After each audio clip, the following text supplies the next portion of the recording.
we have seen management by objectives process. Before the class also we have seen what is features of MBO, that is management of objectives, short form is MBO. So we have seen objectives, features, and then we move on to the process also. We have seen how the steps is being there that to do the MBO. We have seen 8 steps under it. Now we move on to what are its advantages and disadvantages of MBO. First, what is the meaning of advantages? What is the merits of MBO? We are going to see what are the benefits we are getting or what kind of things we are able to get from MBO. We will learn it under advantages.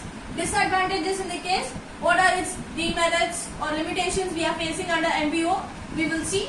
We have advantages itself 11 points under MBO. First category we have is different level objective setting. That is, we have various levels of management. That in the structure of management itself we have 3 levels: top, middle, lower level. So for different levels we are setting different objectives. Objectives in the case it will be the goals. The goals being set for 3 different levels. So that will be the first merits under MBO. Under MBO we will be easier to set the objectives at the different levels. So that will be your first point, different level objective setting. Next is managers understand their role. Under MBO, the managers will be able to understand what they are doing for the company or for the organization, what their role is there, what they need to complete. Everything easily can be known under MBO. So that is the second point, managers understand their role. Next point is manager recognizes, need and appreciates planning. Planning in the case, whatever we are doing before taking any action, that we tell it as planning. So in order to do planning, what the manager will do is, why we need to plan. He will know it. Before under the MBO, the managers will know why we need to plan, what are the needs for planning. Everything will be known by the managers. So the manager, he will understand the need and appreciates the planning. Appreciates the planning in the case, we have 2 words in the accounts. We have depreciation. Appreciates in the meaning, it is quite opposites of depreciation. That is, he will try to change the planning under MBO. That is the third point. The manager recognizes, need and appreciates planning. Next is subordinates and goal setting. So none other company will consider the point of the subordinate or supervisor, that is lower level workers will not be taken for the goal setting. Goal setting in the case they are setting the objectives. For objective setting and all, they will not interfere the lower levels. But under MBO, this is the question very important or very useful to the workers. That is, the subordinates are being involved in taking the decisions or giving some suggestions or some points can be given to the higher level for goal setting. So this will be the fourth point, subordinates in goal setting. Next is each department separate objectives.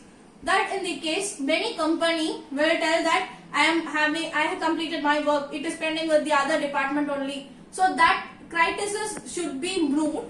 That will be removed by under MBO. How it been removed in the case, each department is given separate objective. So they will not tell that I have completed, they have not completed. That point can be removed under this. So this will be the major objectives, that each department will be given separate objectives. So in the case I have completed my work, it will be, if a production is being completed, it will be automatically given to the sales department to do the marketing, other sales promotion activity. So it will be given to the sales. So there it starts their objectives. So one objective is completed by production department, the other department will start their work.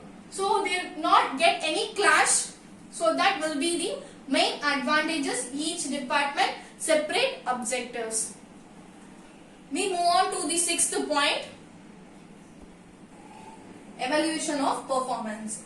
Evaluation of performance in the case, for every test being conducted in a class, we will evaluate and then only the students can know it whether they have got whatever they prepared, they have executed is very well done or not. They will be able to know. The same way, whenever the work is being done in the company, they needs to know whether they have done their work in a proper way and they have given the desired results. So that it needs to be there is evaluation of performance. So that can be done with this MBO. So the evaluation of performance in the case 1 year, how much of, if example, they have given 100 units, last month 100 units being given to each subordinate, whether they have completed. This month same they have completed or they have not completed, what needs to be done other way, that and all will be calculated. So that will be your evaluation of performance. Next is corrective action. When evaluation of performance is being done, automatically there should be corrective action should be taken. If example, I'll take over a person. A person has completed his works and 100 units he has given production unit last month. But this month he has given only 80 units. Why there is a lack of 20 units? If under the evaluation of performance we have validated and found out this whether he has been given only 20 units lesser. Now what action needs to be taken? Why there is a defect or why there is a lesser amounts of production being done? That will be measures will be taken by the supervisor or the manager. Depending upon the number of count it is being reduced. If it is for 10 or 20, the supervisor can take the decision. If it is goes only 50 units yes production, half of the production has been not done, then in such a case the managers will take corrective steps to find out the mistakes. So this will be the under MBO corrective actions can be taken. Delegation of authority. Delegation of authority in the case it will be very easier under MBO because we have different levels of management: top, middle, lower. So we have this 3 levels of management. So this 3 levels of management, the top level will allocate what the works needs to be done by the middle level of management. The middle level of management will have managers, and of the 4 it can have general manager or it can have different department manager like production manager, sales manager, finance manager. It can have different managers under middle. So that works needs to be divided among all the 4. And if after dividing it will be given to the lower level personnel or it can be given to the subordinate or supervisor. When these works are being allocated, the delegation of authority is easier. With this structure of management, it is easier. So that will be delegation of authority. We can tell it is easily done with the help of MBO. Next, we move on to MBO motivates workers. Automatically, I have told you if the evaluation of performance is there, corrective action can be done. In the opposite way also, we can think it in the way. 100 units being done in the last month. Now he has completed 120 units in this month. We can tell that he has given more production. So he has been motivated with the help of MBO. So the MBO will encourage the workers and get their best works from them. So MBO motivates the workers. Next is responsibility of workers is fixed. Responsibility in the case, I will not give if one time I am setting a goal. That time itself I will allocate the works. After allocating the works will be fixed. It will not change for certain period. So that it is the responsibility of workers is fixed. If they will not again and again, weekly once or monthly once, they will not come and change. Until they achieve their short-term objective, they will not change the position or change the goals or anything. So the responsibility of the workers also will be fixed. Next is decision taken quickly. So I have told you the subordinates are also being given chance to give their own points of views in goal setting. The same way they will understand whenever the goal setting, if they are given opportunities, they will understand this is the problem faced by the top level. That is top level in the case, we can tell it as board of directors or managing director or chief executive, whoever it might be. They will understand their position, they will face whatever the difficulties can be understood easily by the subordinates. So the decision taken will be quicker because whenever we are not able to understand the problem faced by the higher level, automatically we will oppose the decision. if we understand their position, they are facing this much of difficulties, so we should try to convince ourselves. Automatically the decision taken will be quickly executed also. So this will be the 11 points under the advantages of MBO. We will go through once again. Different level objective setting. The various levels of management has been given different objectives. The managers understand their role. What they are needs to do it in the organization, the manager will be easily understand it. The manager recognizes need and appreciates planning.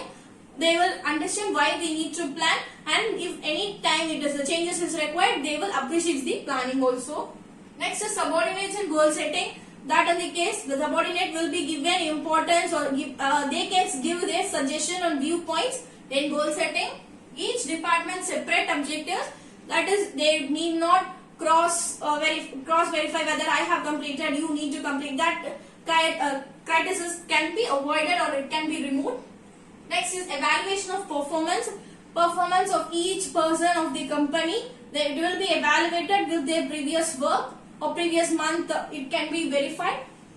And corrective action. If it is required, the corrective actions can be taken. Next is delegation of authority. The top level, easily the allocation can be done with this MBO. The MBO motivates workers. Automatically, I have told evaluation after seeing their performance, whether they have given more, easily the MBO can point out them and it can motivate the workers. The responsibility of workers is fixed. Certain period of time, the responsibility of workers will be fixed, it will not change. Next is decision taken quickly. The subordinates is being involved in goal setting. They can understand the top level problems faced, so it will easily, the decisions whatever the taken by the top level will be executed. So these are the advantages of MBO. We will move